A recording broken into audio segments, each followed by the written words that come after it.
Hoy os vamos a intentar explicar cómo se construye una cartera de fondos y vamos a empezar por indicaros cómo lo hacemos nosotros dentro de la casa y después cómo podríamos adaptarlo para caso de que un cliente lo quisiera hacer.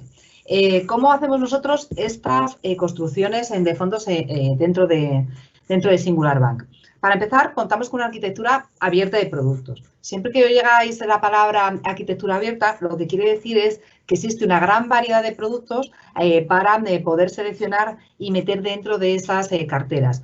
¿Qué ventaja tiene esto? La ventaja que tiene es que hay muchísimo producto y que en muchas ocasiones lo que se puede hacer es elegir aquella gestora, por ejemplo, que es más especialista en un tema. Cuando tenemos un número de productos más reducido, se puede hacer una cartera, por supuesto, pero muchas veces el problema que tenemos es, a lo mejor si queremos algo muy específico, no encontramos aquella casa que es especialista en gestionar ese tipo de activo. Entonces, teniendo tantos productos, pues muchas veces es mucho más sencillo. También tener mucho producto tiene sus inconvenientes y uno de los inconvenientes que tiene es que en ocasiones nos podemos agobiar con tantos fondos. Yo me meto en una página web y veo 4.000 fondos, que es lo que ahora mismo nosotros tenemos, pues puede resultar un poco complicado decidir cuáles son esos productos o cómo podemos seleccionar el que es más idóneo. Y de esto vamos a intentar hablar hoy para intentar poner algunos puntos, señalar algunos parámetros que son importantes cuando hacemos esta construcción de cartera y esa selección de fondos. ¿Cuáles son las primeras cosas que miramos nosotros desde el departamento de inversiones a la hora de construir las carteras para los clientes? Bueno, ponemos una serie de filtros. Ponemos un filtro y miramos que tenga un número suficiente de partícipes. Estos números de partícipes los miramos en CNMV porque se hace periódicamente una comunicación e intentamos no ajustarnos a los 500 partícipes. Como sabéis, para poder hacer traspasos es necesario que se trate de una SICAV que tenga al menos 500 partícipes. Para no quedarnos muy justos, intentamos poner una cantidad un poquito superior. ¿Esto es importante respecto a la calidad del fondo? En principio no lo afecta, pero sí, si queremos hacer traspasos, es importante que tengamos en cuenta esta circunstancia. Después lo que tenemos en cuenta también es el volumen mínimo. ¿Por qué es importante?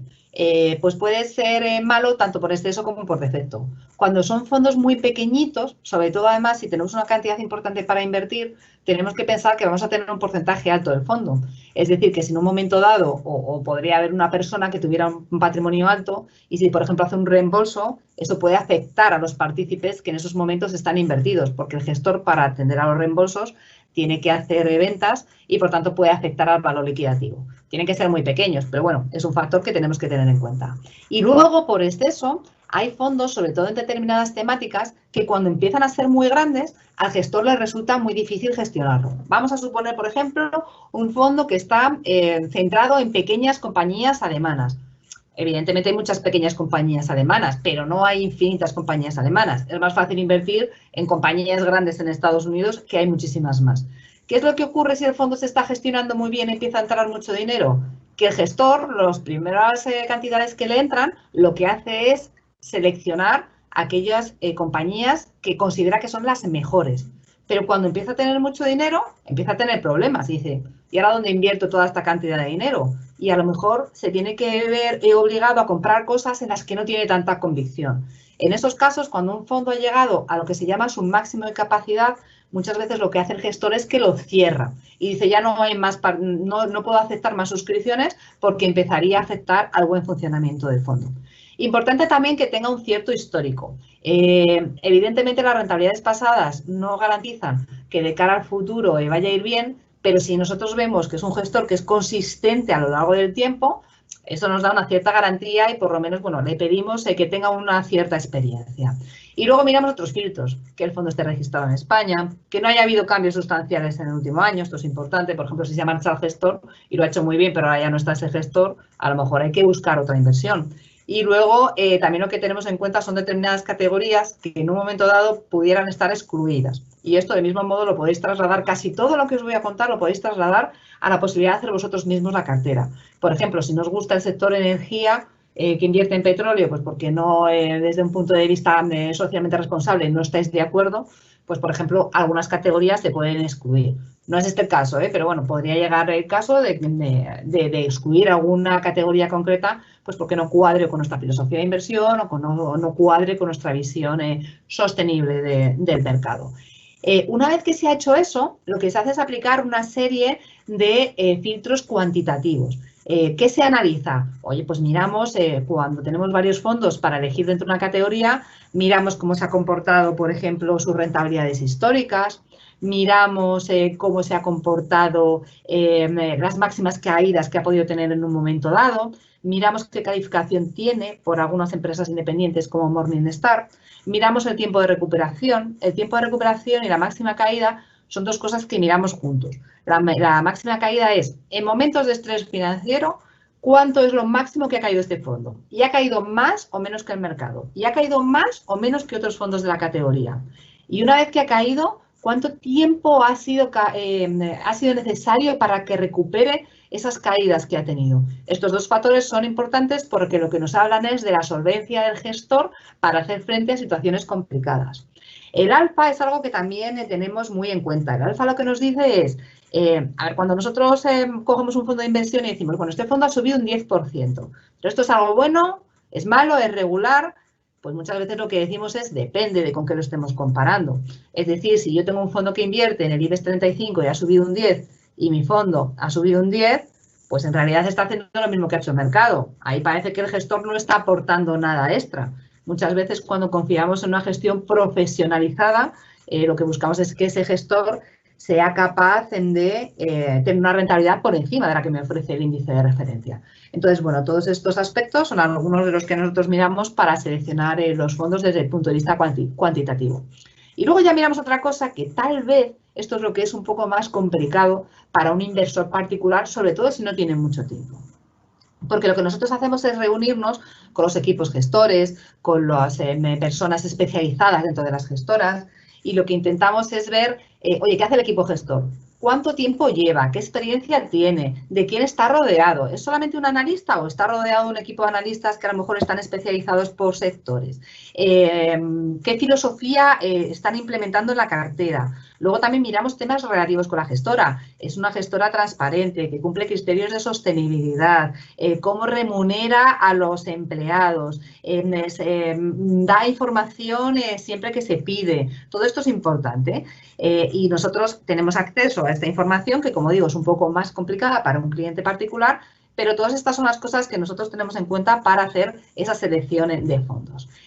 Otra cosa muy importante cuando ya se ha hecho todo esto es definir unos perfiles de riesgo, porque evidentemente no existe una sola cartera. A nosotros nos encantaría poder hacer una cartera por cada cliente, porque cada cliente es distinto y tiene unas necesidades.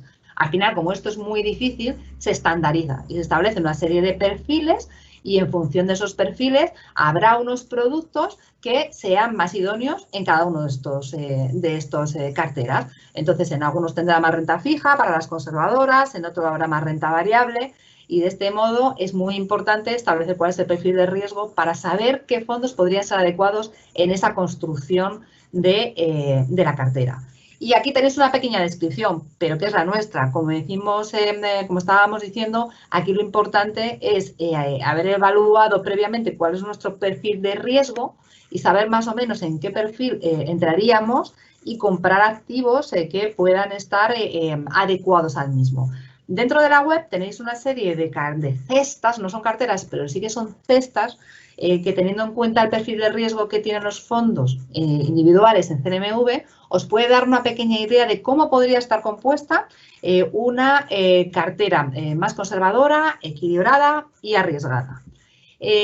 Nosotros lo que hacemos además es, vale, estas carteras tienen que tener un peso en renta fija y en renta variable. Lo que hacemos es partir de una serie de puntos que llamamos neutrales y luego en función de cómo veamos las circunstancias de mercado, le ponemos más o menos peso en renta variable. Por ejemplo, vamos a imaginar que cogemos esta cartera, que es la flexible, que más o menos tiene mitad en renta fija y mitad en renta variable. Bueno, pues diríamos que el punto neutral está en ese 45% de renta variable Y si a lo mejor estamos viendo un momento de incertidumbre económica, podemos llegar a tener menos peso en renta variable, y si lo vemos muy negro, pues porque estamos en un momento de mucha volatilidad o mucha incertidumbre, incluso podríamos llegar a bajar a menos peso todavía en renta variable.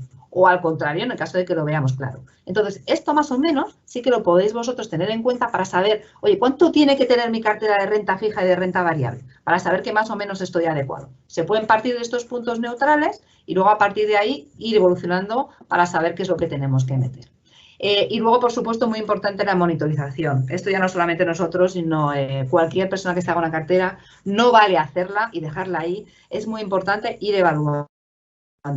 ¿Y por qué hay que ir evaluándolo? Pues por dos motivos. Primero, porque las circunstancias de mercado cambian, y después porque nuestras circunstancias personales cambian. Suponed que hacéis una cartera con un horizonte temporal, bueno, para la jubilación, y estamos en un entorno de los 55 años. Bueno, pues cuando va pasando el tiempo y se va acercando el momento de la jubilación, tendré que ir tornando hacia tipos de activos que vayan más adecuados. Y luego, por ejemplo, otra circunstancia muy importante. Vamos a suponer que nosotros hemos cogido ese punto neutral y hemos dicho que tenemos un 50% en renta fija y un 50% en renta variable. Si las cosas van bien, ¿qué es lo que va a ocurrir de una manera natural? Que como la renta variable va a tender a subir más que la renta fija, si efectivamente esto es así, dentro de un año, cuando miremos la composición de nuestra cartera, la renta fija habrá subido menos, la renta variable habrá subido más, y se habrá producido una descompensación. Y entonces tendré, en vez de un 50-50, tendré un 55-45. Y ese ya no es mi perfil. Entonces, poco a poco tengo que ir haciendo ajustes tácticos para que mi cartera en todo momento esté bien equilibrada. Vale, ¿podría hacer yo mi cartera? Porque hemos visto que hay muchas cosas que hay que mirar. Y nosotros lo que decimos es que, por supuesto, sí, podéis hacer vuestra propia cartera, y solamente es necesario dedicarle un poco de tiempo y un poco de formación. Nosotros tampoco decimos que la gente se lance a lo loco a hacer carteras de inversión. Es muy importante estar formado y tener la información adecuada, y nosotros con estos cursos y con la información que ponemos en la web y con algunos documentos, guías que ponemos también a vuestra disposición en la página, os intentamos ayudar a esto, aparte de que siempre estamos disponibles si necesitáis cualquier cosa. ¿En qué casos podría construir yo mismo mi cartera? Hay veces que erróneamente se identifica, no, para que me hagan una cartera tengo que tener mucho dinero, y el que no tiene dinero se la tiene que hacer. Esto no es del todo cierto. Hay gente que tiene mucho patrimonio, pero que le gusta hacerlo por sí mismo. Entonces, ¿cuándo construimos nuestra cartera? Pues porque me gusta tener el control directo de las inversiones y no me gusta que otro me diga lo que tengo que hacer, porque yo tengo tiempo suficiente para hacerlo, porque tengo conocimientos. Y además, en algunos casos es verdad que puede ser importante tener una persona de referencia si a lo mejor tenemos un patrimonio muy complejo, tenemos mucho patrimonio y a lo mejor tenemos otro tipo de inversiones y necesito que alguien me asesore. Pero en caso contrario, ¿por qué no? ¿Qué se suele decir para no tomar nosotros las riendas de nuestras finanzas? Pues muchas veces se dice, es que es muy difícil, es que tengo que tener muchos conocimientos, no tengo herramientas. Bueno, pues todos estos son mitos que tenemos que desterrar, y es lo que vamos a intentar hacer en los próximos minutos. ¿Cómo tenemos que enfocar la construcción de nuestra cartera? Bueno, pues en vez de decir lo que tenemos que hacer, nosotros hemos querido empezar por decir lo que no deberíamos hacer. ¿Vale? Lo primero que tenemos que tener en cuenta es que las inversiones no son todas buenas para todo el mundo. Muchas veces uno de los grandísimos errores que hay a la hora de invertir es invertir de oídas. Lo que a una persona le va bien, a lo mejor a otra no le va bien, pero porque sus objetivos de inversión son totalmente diferentes. Y si son diferentes, no podemos tener la misma cartera. Aquí hemos puesto un ejemplo que es bastante instructivo. Vamos a suponer que alguien nos recomienda que invirtamos en nanotecnología. ¿Que es una temática con potencial de futuro estupendo? Pues por supuesto que sí. Pero lo primero, ¿entendemos lo que es la nanotecnología? Uno de los grandes errores a la hora de invertir es no entender en qué estamos invirtiendo. Porque si no lo entendemos, no vamos a saber cuáles son las variables que están influyendo en esa inversión. Entonces, es esencial. Muchas veces, si a lo mejor invertimos en un sector como la construcción, podemos entender cómo funciona. En un momento de auge económico, pues la gente compra casas y además invierte en infraestructuras. Pues irá bien a construcción. Y en caso contrario, pues pasará lo contrario. Entonces, esto lo entiendo. Pero invertir en algunas cosas que no entiendo, que no sé por qué funcionan, pues muchas veces nos lleva a que nos equivoquemos. Y luego, como decíamos, a lo mejor, pues efectivamente la nanotecnología es una inversión estupenda, pero depende de muchas cosas. Por ejemplo, mi horizonte temporal. No es lo mismo el caso de esta persona que no tiene cargas familiares y que va a invertir a 10 años que esta otra persona que a lo mejor tiene que invertir y desinvertir en un periodo de 2 años. ¿Qué es lo que ocurre en este caso? Pues que efectivamente si es una tendencia que requiere un periodo de tiempo de maduración, Juan tiene plazo para hacerlo, pero María no, porque lo necesitan 2 años. Entonces, esto es lo primero que os diríamos que no hay que hacer. Invertir de oídas ni comprar el fondo de moda. Tiene que adecuarse a nosotros. Vale, otra de las cosas que no debemos hacer es basarnos en las rentabilidades pasadas. Y a lo mejor os parece una absoluta obviedad, pero os puedo asegurar que no lo es. Mucha gente le decimos, vamos a invertir en este fondo, y nos dice, pero si es que va perdiendo en el año. Ya, pero es que yo no te lo estoy recomendando o no te lo estoy asesorando por lo que ha hecho en el pasado. Te lo estoy asesorando porque creo que en el futuro va a ir bien, no por lo que ha hecho en el pasado. A lo mejor no era el momento del sector de las infraestructuras, es que creo que el momento es ahora. Y el año pasado cayó, pero ahora creo que puede ir bien. Entonces, importante que no compréis un fondo mirando lo que ha hecho en el pasado. Es importante mirar la consistencia, es importante ver lo que ha hecho en momentos malos de bolsa, pero no basarnos solamente en eso, ¿vale? Tampoco deberemos que hacer comprar un fondo, a lo mejor que nos digan que tiene unas perspectivas buenas. ¿Por qué? Porque muchas veces esto es lo que se conoce como meter todos los huevos en la misma cesta. ¿Qué es lo que ocurre si invertimos todo en una región geográfica como, por ejemplo, Japón? Pues el problema que podemos tener es que si acertamos puede ir bien y si no acertamos puede ir mal. Y esto pasa muchas veces. Yo llevo ya muchísimo tiempo oyendo que va a ser el año de Europa. Y al final, bueno, pues Europa, por unos motivos o por otros, se van torciendo las cosas y no termina de ser definitivamente el año de la inversión en Europa. Seleccionar el mercado es muy importante y aquí con estos casos que pueden ser un poco extremos, veis que en cualquier año de observación ha habido algunos países que lo han hecho muy bien y otros que lo han hecho muy mal. Siempre podemos encontrar alternativas y no todos los países se comportan siempre en la misma dirección. Entonces es muy importante tener en cuenta esto a la hora de hacer una diversificación de las carteras. Lo mismo que decimos con respecto a los países, lo podríamos decir también con respecto a los sectores. Si os fijáis aquí, no hay ningún tipo de activo que siempre se comporte como el mejor en todas las categorías. Esto nos quiere decir que si nosotros supiéramos cuál va a ser el sector que lo va a hacer mejor el año que viene, pues directamente seleccionaríamos ese sector. Pero es que no lo sabemos. Y además, a veces, determinar en qué momento va a empezar a ser más adecuado un activo es muy difícil. Si nos hubiéramos posicionado, por poner un caso muy claro y muy reciente, en verano se esperaba que empezase a caer ya las restricciones del COVID y que se normalizara el tráfico aéreo. ¿Y qué ha pasado? Pues que estamos llegando a final de año y esto todavía no ha ocurrido. Entonces, podríamos haber invertido en el sector de la aviación en verano pensando que ya iba a repuntar pues, por las previsiones que había y nos damos cuenta de que no es así. Entonces, ¿por qué os estoy contando el tema de los países y por qué os estoy contando el tema de los sectores? Porque al final la única manera que tenemos de estar un poquito más protegidos es haciendo una adecuada diversificación. Así que aquí lo que tendríamos que hacer es no invertirlo todo a un sector, no invertirlo todo a un país, sino hacer una adecuada diversificación. Esta es la lección. La correcta diversificación es una de las claves del éxito. ¿Qué es otra cosa de las que no deberíamos hacer nunca? Pues lo que acabamos de decir, intentar adivinar cuál va a ser el país o el sector que mejor lo va a hacer. Aquí veis muy claramente que, por ejemplo, el IBEX 35 ha habido algunos años que lo ha hecho fenomenal y otros que lo ha hecho fatal. Y como es muy complicado adivinar en qué momento, qué va a pasar el año que viene, lo importante es no hacer apuestas por un solo mercado, sino intentar hacer una diversificación del mismo. Como hemos dicho en las slides anteriores, lo importante es tener una adecuada diversificación de la cartera. Podríamos pensar entonces que si metemos un poquito de todo en las mismas, pues ya estoy adecuadamente diversificado. Bueno, esto no es así. Lo importante es no solamente meter todo tipo de activos, sino que además tener en cuenta cómo evolucionan esos activos entre sí. ¿Por qué? Pues porque hay activos, por ejemplo, si estamos invirtiendo en el sector energía y en el de las materias primas, que me pueden parecer cosas distintas, al final son dos sectores que están bastante correlacionados entre sí. Y, por tanto, pues no estamos haciendo la diversificación adecuada de la que estábamos hablando. Tenemos que tener en cuenta que hay muchísimos tipos de activos en los mercados y que cada uno se comporta distinto en distintos momentos. Aquí, por ejemplo, tenéis un gráfico en el que se ve activos que tienen más riesgo y activos que me dan más rentabilidad. ¿Qué puedo esperar yo de inversiones en efectivo? Y cuando hablamos de efectivo estamos hablando a lo mejor de fondos monetarios. Pues lo que estamos esperando es que tengan poquito riesgo, pero que la rentabilidad esté bastante ajustada.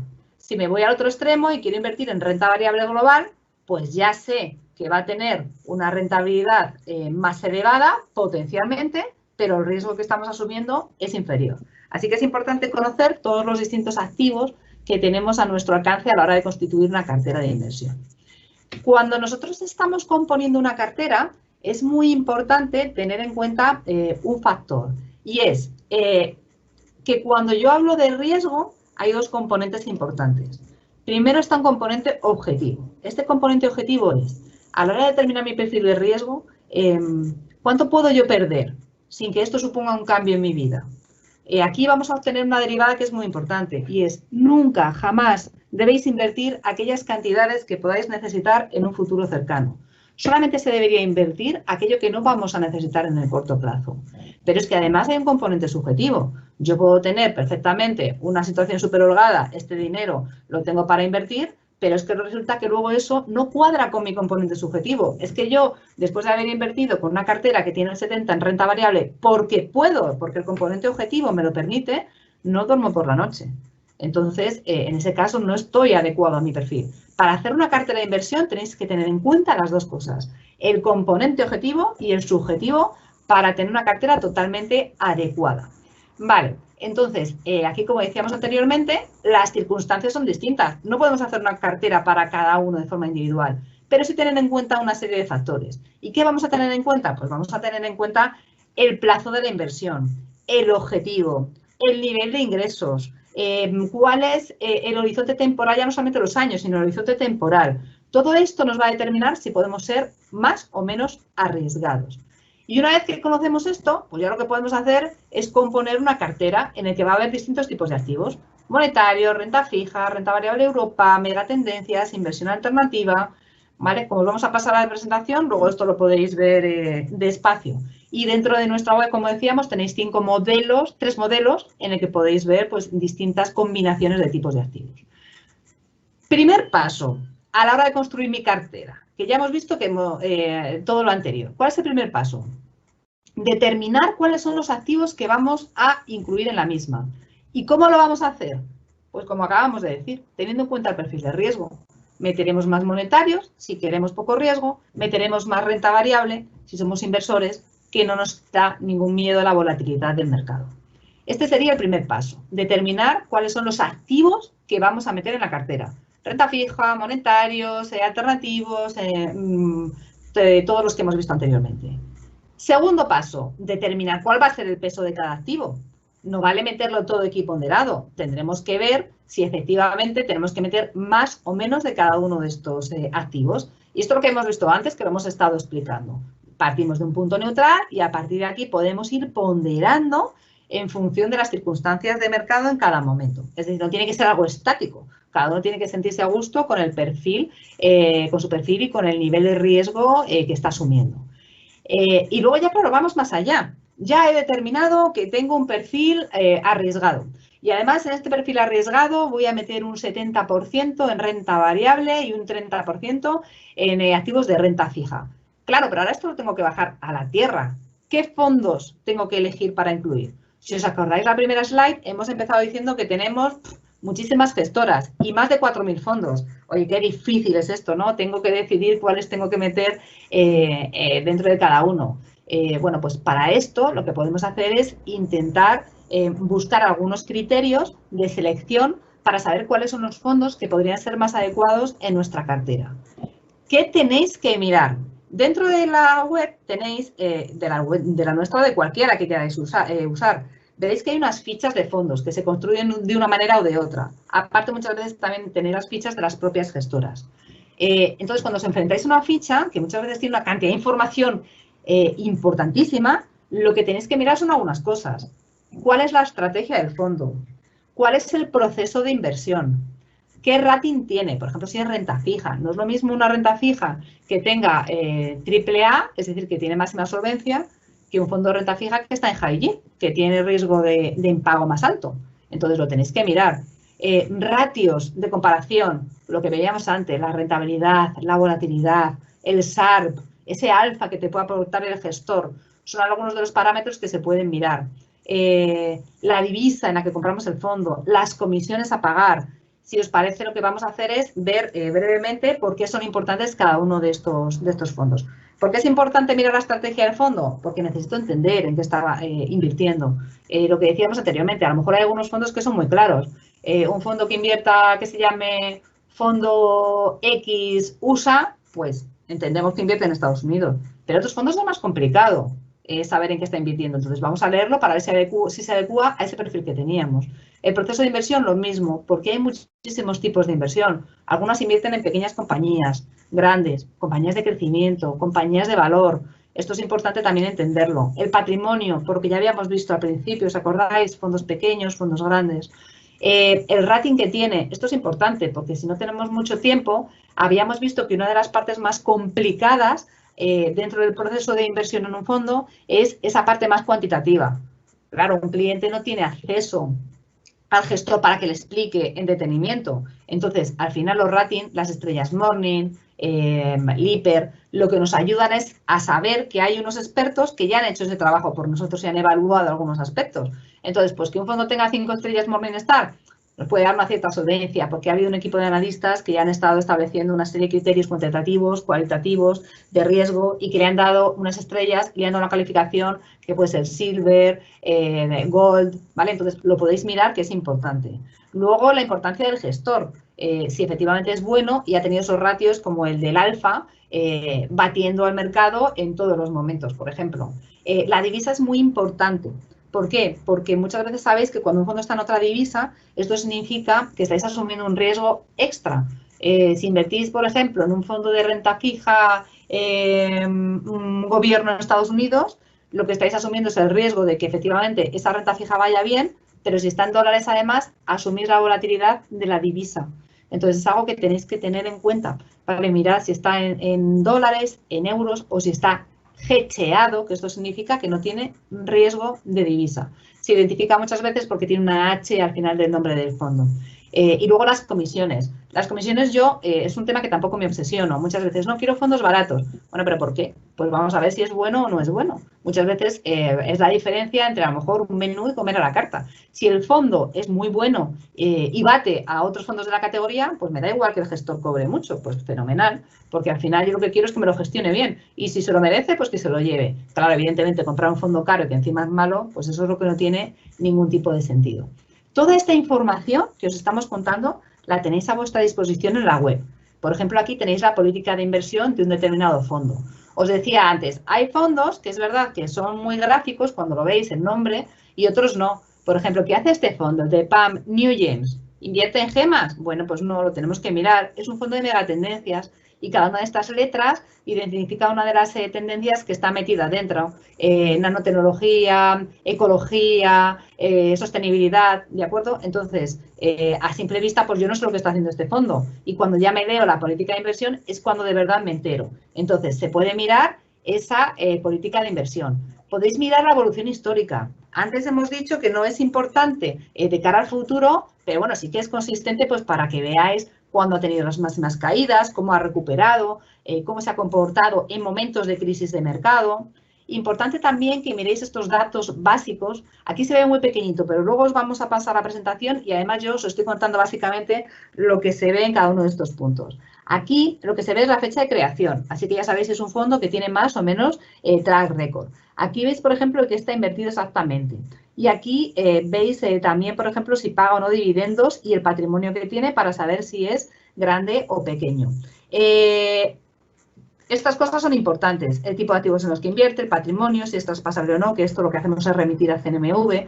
Importante si es un fondo de acumulación o distribución. ¿Esto cómo se ve? Pues muchas veces, mira, lo veis aquí, ¿veis que pone CAP? Esto significa que es un fondo de capitalización, que es lo mismo que es un fondo de acumulación. Si pusiera DIS, es un fondo de distribución. ¿Por qué es importante esto? porque los fondos de acumulación o capitalización lo que hacen es, cuando hay un reparto de dividendos, lo incluyen dentro del patrimonio del fondo. Y esto significa que no tengo que tributar ahora, que cuando ya lo venda, pues ya quedará ese dividendo metido dentro del fondo y tributaré por plusvalías o minusvalías. Pero cuando es un fondo de distribución, en el momento que se distribuye, ya estamos tributando por él, hay una retención y, por tanto, pues puede ser más beneficioso en ocasiones coger fondos de acumulación o no, porque a lo mejor yo lo que quiero son recibir unas rentas periódicas y en ese caso me cojo a propósito un fondo de distribución. Abajo tenéis también información de las comisiones, pues para saber qué es lo que se está cobrando. Importante también que veáis las principales posiciones que tiene un determinado fondo, para saber en qué está invertido, porque a lo mejor hay alguna compañía que nos gusta, o sobre todo esto es muy útil, y yo lo recomiendo, si compráis más de un fondo, mirad qué es lo que tiene en las mayores posiciones. ¿Por qué? Imaginad que vosotros decís, vale, yo quiero invertir en un fondo global y luego además voy a invertir en un sector de tecnología. Si no sabéis en qué está invertido ese fondo global, os podéis encontrar con la sorpresa de que ese fondo global esté muy positivo en tecnología y que las mayores posiciones sean las mismas que la del fondo de tecnología que vosotros habéis comprado. Y esto, entonces, lo que os está generando es que estéis menos diversificados. Entonces, a lo mejor lo que podéis hacer es, vale, pues como mi fondo global, que me encanta, tiene mucha tecnología, voy a complementar con un fondo de salud. Entonces, también podéis mirar esta información que es muy útil. Aquí os dice qué tipo de compañías está invertido el fondo. Y aquí va a depender un poco de la estrategia que tengáis. Aquí, por ejemplo, este fondo está más invertido en compañías de crecimiento y además en compañías grandes. En otras ocasiones, pues nos interesará más tener un estilo de gestión de valor y estar a lo mejor en compañías más chiquititas, pero es importante saber exactamente qué es lo que está haciendo mi fondo. También aquí lo que tenemos es un desglose geográfico, que puede ser importante. Si vosotros, por ejemplo, consideráis que en la región asiática tiene muchísimo potencial ahora, tendréis que buscar países que estén muy expuestos a la área geográfica de Asia-Pacífico. Y luego aquí lo que os dice es si está más invertido en renta fija, en renta variable, cómo es la distribución de la cartera. También importantísimo saber los sectores en los que está invertido por lo que decíamos anteriormente. Sobre todo si es un fondo que es global, oye, es que no es lo mismo todos los fondos globales. Es que unos a lo mejor están muy invertidos en sector de consumo cíclico. Y ahora mismo, que yo creo que no va a tirar el consumo cíclico, pues aunque el fondo haya ido muy bien en el pasado, creo que no es su momento. Entonces, es importante que veáis en qué está invertido. Esto nosotros lo miramos muchísimo para saber exactamente cómo está distribuido por sectores y para que sepáis muy bien qué es lo que se puede esperar en el futuro. Importante también que veáis datos estadísticos del fondo. Siempre decimos una cosa, las cosas no son buenas o malas en sí mismas. Muchas veces es importante compararlo contra algo. Mirar un fondo aislado pues puede darme poca información. Es también muy importante que yo lo compare con otros fondos de la categoría y lo que ha hecho también con el índice de referencia. Entonces, muchas veces no miréis solamente el fondo, sino mirad qué es lo que ha hecho con respecto a otros fondos. Pues, por ejemplo, este, que es el New Gems, estamos en el mismo. En el año 2014 subió un 19% y la categoría subió un 15%. En el año 2015 lo hizo un poquito peor que el índice. En el 16 lo hizo mejor. En el 18, fijaos, cayó la categoría a un 7% y este fondo fue tan fantástico que fue capaz de subir un 5%. Entonces aquí ya empiezo a ver que el gestor es muy activo. Y de 4.622 fondos quedó el número 31 de su categoría. Y en el año 2019 lo hizo fenomenal también, ¿vale? Entonces, bueno, pues aquí está diciéndonos cómo ha sido consistente el fondo en distintos escenarios de mercado. Aquí también os ofrecemos otra información que está muy bien. Imaginad que a vosotros os ha dicho alguien, oye, pues este fondo New Gems está fenomenal. Pues vosotros vais aquí y decís, muy bien, pero yo lo voy a comparar con otros fondos individuales de la categoría.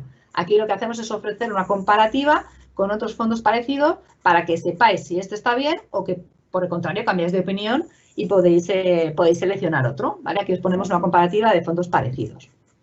También es muy importante que tengáis en cuenta el binomio rentabilidad-riesgo. Yo creo que es un error absoluto mirar solamente rentabilidad o mirar solo riesgo. Las dos cosas se tienen que mirar en consonancia. Porque, por ejemplo, si un fondo tiene una rentabilidad muy buena, pero lo hace con una volatilidad muy alta, a lo mejor preferís un fondo que se queda un poquito por detrás, pero que tiene una volatilidad significativamente inferior. Entonces, esto tenéis que tenerlo también muy en cuenta. Y para evaluar la relación entre riesgo y rentabilidad, una cosa muy importante es el Sharpe ratio. El Sharpe ratio lo que os hace es poneros en comparación estos dos parámetros, riesgo y rentabilidad. Y os está diciendo si el fondo se está comportando mejor o peor en función de este binomio. El Sharpe lo que hace es decir, voy a coger una inversión que no tiene riesgo, como es una letra del tesoro, y miro, lo comparo con la rentabilidad que está teniendo mi fondo. Y lo dividimos entre la volatilidad del mismo. Entonces, cuanto más alto es el Sharpe, significa que se está gestionando mejor ese binomio rentabilidad-riesgo. Y por tanto es una cosa que es muy útil y que deberíais mirar. Y abajo aquí tenéis otra serie de parámetros, por ejemplo el alfa, que es lo que hemos dicho anteriormente. El alfa lo que nos mide es si nos está aportando el gestor valor añadido. O la beta. La beta puede ser interesante en algunos momentos. ¿Qué es lo que me dice la beta? La beta lo que me dice es cómo se va a comportar o cómo se ha comportado históricamente mi fondo en función de cómo se ha comportado el índice de referencia. Si la beta es unitaria, significa que hay un comportamiento perfecto. Que si el índice de referencia ha subido un 10, mi fondo ha subido un 10. Y si ha caído un 10, mi fondo ha caído un 10. ¿Y por qué o cómo puedo yo sacar utilidad a este dato? Pues en función de lo que quiera. Si yo, por ejemplo, soy un inversor que me gusta que me den caña, pues entonces lo que haré será buscar fondos que tengan beta alta. Una beta de 1,5 significa que cuando el IBEX sube un 10%, mi fondo sube un 15% y cuando cae un 10, baja un 15%. Tengamos en cuenta que funcionan los dos lados. O por el contrario, yo soy un inversor conservador y lo que intento es buscar betas bajas, porque esta beta baja lo que me va a decir es que estoy poco correlacionado con lo que haga el mercado. Entonces, no es que la beta alta o baja sea buena o mala, sino que va a ser importante en función de cuál sea la estrategia que yo tengo. Y por último, lo que os habíamos dicho al principio, monitorizar. Monitorizar y monitorizar la cartera. No la podéis hacer y dejarla ahí, porque al final lo que decíamos antes, es muy importante ir adecuándola a las circunstancias del mercado. Las circunstancias del fondo cambian. Puede haber cambiado el gestor. Si ha cambiado el gestor, oye, vamos a pensar si tenemos que cambiarlo. Pueden cambiar las circunstancias del mercado y cambian mis circunstancias personales si tengo que hacer ajustes tácticos. Así que es importantísimo que siempre hagáis una reevaluación de la cartera que tenéis hecha.